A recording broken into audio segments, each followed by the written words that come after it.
मित्रों, भारत को परंपराओं का देश कहा जाता है, जहां हर धर्म के लोग बड़े ही प्यार से रहते हैं।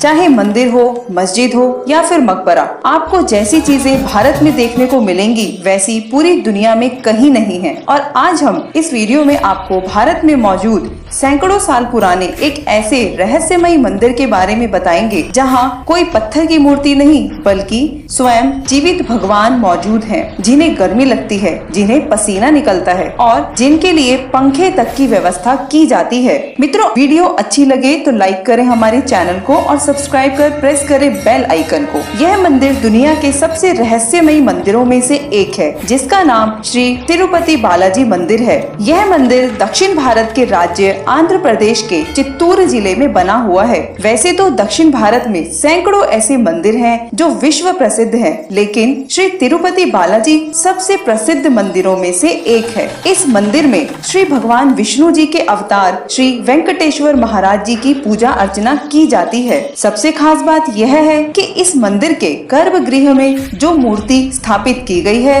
वह कोई इंसानों के द्वारा बनाई गई मूर्ति नहीं है। आपको जानकर हैरानी होगी कि वहाँ स्वयं भगवान विराजमान है। भले ही यह मूर्ति पत्थर की बनी हुई है, लेकिन जब आप इस दिव्य काली मूर्ति के दर्शन करेंगे तो आपको स्वयं इस बात का एहसास हो जाएगा कि वह कोई आम मूर्ति नहीं है बल्कि जीवित भगवान है। यही वजह है कि इस मंदिर के पुजारी श्री वेंकटेश्वर भगवान की मूर्ति पर चंदन का लेप लगाते हैं। उनका मानना है कि भगवान की ठुड्डी पर चोट लगी हुई है और चंदन का लेप लगाने से उनकी चोट ठीक हो जाएगी। इतना ही नहीं, इस मूर्ति के सिर पर लगे बाल भी बिल्कुल असली हैं। आपको जानकर हैरानी होगी कि पिछले 1500 साल से भी ज्यादा मौजूद श्री वेंकटेश्वर भगवान के बाल आज भी वैसे ही साफ और मुलायम हैं। भगवान वेंकटेश्वर की मूर्ति के बाल कभी भी नहीं उलझते। तिरुपति बालाजी मंदिर में दर्शन करने वाले लोग और वहाँ के पुजारियों का कहना है कि श्री वेंकटेश्वर भगवान की मूर्ति से हर वक्त समुद्र की लहरों के जैसी आवाज आती है।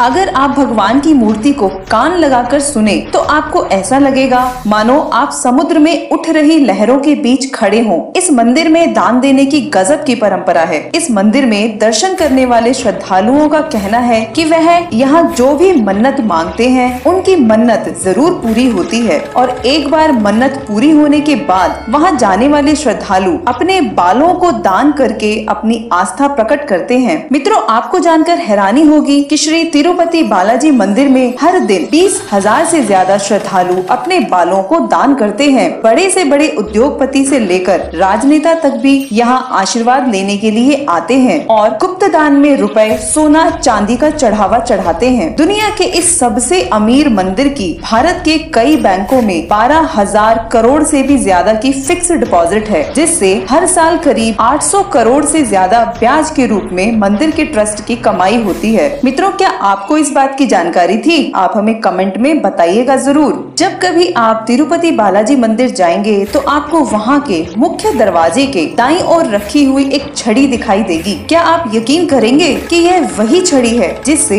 बचपन में श्री तिरुपति बालाजी की माताजी ने उनकी पिटाई की थी और पिटाई की वजह से उनकी ठुड्डी पर चोट लग गई थी। यही कारण है कि आज तक उनकी ठुड्डी पर हर शुक्रवार को चंदन का लेप लगाया जाता है ताकि घाव भर सके और अब यह एक परंपरा बन गई है। यह बात बिल्कुल सच है कि भगवान श्री तिरुपति बालाजी की मूर्ति एक विशेष प्रकार के चिकने पत्थर से बनी हुई है, लेकिन यह बात भी उतनी ही सच है कि जब आप श्री वेंकटेश्वर भगवान की प्रतिमा के सामने से दर्शन करेंगे तो आपको मूर्ति नहीं बल्कि जीवित भगवान जैसे प्रतीत होंगे। आपको जानकर अति हैरानी होगी कि भगवान के आराम के लिए पूरे मंदिर के वातावरण को काफी ठंडा रखा जाता है, लेकिन इसके बावजूद भी बालाजी को बहुत गर्मी लगती है, जिसकी वजह से उनके शरीर पर पसीने की बूंदों को देखा जा सकता है। उनका माथा और पीठ हमेशा पसीने की बूंदों से भीगा रहता है। मंदिर के पुजारी वक्त वक्त पर उनके शरीर से पसीने को पोंछते रहते हैं। मित्रों, जितना अनोखा यह मंदिर है उतने ही अनोखे ढंग से भगवान श्री श्री तिरुपति बालाजी का श्रृंगार भी किया जाता है। भगवान की प्रतिमा को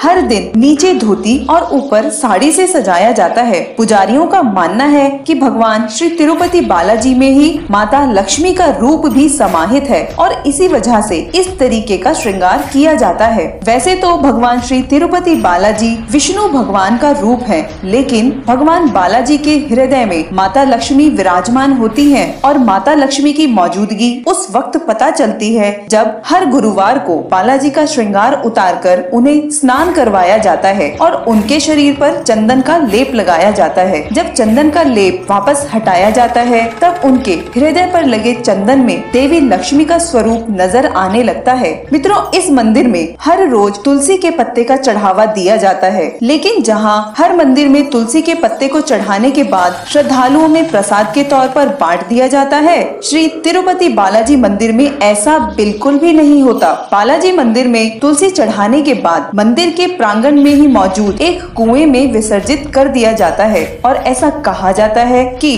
किसी ने इस कुएं में आज तक झांक कर नहीं देखा। मित्रों, आपको जानकर हैरानी होगी कि तिरुपति बालाजी मंदिर में 3 लाख देसी घी के लड्डू बनाए जाते हैं। हैरानी की बात तो यह है कि ये लड्डू बनाने के लिए कोई नई टेक्नोलॉजी नहीं, बल्कि यहाँ के कारीगर 300 साल से ज्यादा पुराने तरीके से लड्डू तैयार करते हैं। इन 3 लाख से भी ज्यादा लड्डू को श्री तिरुपति बालाजी मंदिर के गुप्त रसोई में बनाया जाता है। उससे भी हैरानी की बात यह है कि भगवान तिरुपति बालाजी के मंदिर से 23 किलोमीटर दूर एक ऐसा अनोखा गांव है जहां बाहरी व्यक्तियों को एंट्री करने पर पूरी तरह से बैन लगा है। आपको बता दें, यहाँ पर लोग बहुत ही नियम और संयम के साथ रहते हैं। भगवान तिरुपति बालाजी को चढ़ाने के लिए फल, फूल, दूध, दही और घी आदि सभी सामग्री इसी गांव में बनती है। यहाँ के लोग इतने तौर तरीके से रहते हैं कि वहाँ के पुरुष और महिलाएं सिले हुए कपड़े तक नहीं पहनते। इस मंदिर की एक और आश्चर्यजनक बात यह है कि तिरुपति बालाजी मंदिर के गर्भगृह में एक दिया हमेशा जलता रहता है, जिसमें ना तो तेल है ना ही घी। अब आखिर यह सब कैसे होता है, इस बात का जवाब किसी के पास नहीं। मित्रों, कपूर अगर इसे किसी भी साधारण प्रतिमा पर चढ़ाया जाए तो वह पत्थर चटक जाता है, लेकिन श्री वेंकटेश्वर भगवान की प्रतिमा पर जब कपूर को चढ़ाया जाता है तो वहाँ पर उसका कोई असर नहीं होता। अब इसको तो चमत्कार ही कहा जा सकता है। मित्रों, जब कभी आप तिरुपति बालाजी मंदिर जाएंगे तो आप ध्यान से देखिएगा। जब आप श्री तिरुपति बालाजी के गर्भगृह में देखेंगे तो आप पाएंगे कि मूर्ति गर्भगृह के बिल्कुल बीचों बीच स्थापित है, लेकिन जैसे ही आप गर्भगृह से बाहर आकर मूर्ति को निहारेंगे तो आपको ऐसा लगेगा जैसे मूर्ति गर्भगृह के दाईं ओर स्थित है। मित्रों, क्या आप तिरुपति बालाजी मंदिर कभी गए हैं? आप अपने अनुभव हमें कमेंट में जरूर बताइए। मिलते हैं आपसे अगली वीडियो में, तब तक के लिए जय श्री हरि विष्णु। मित्रों।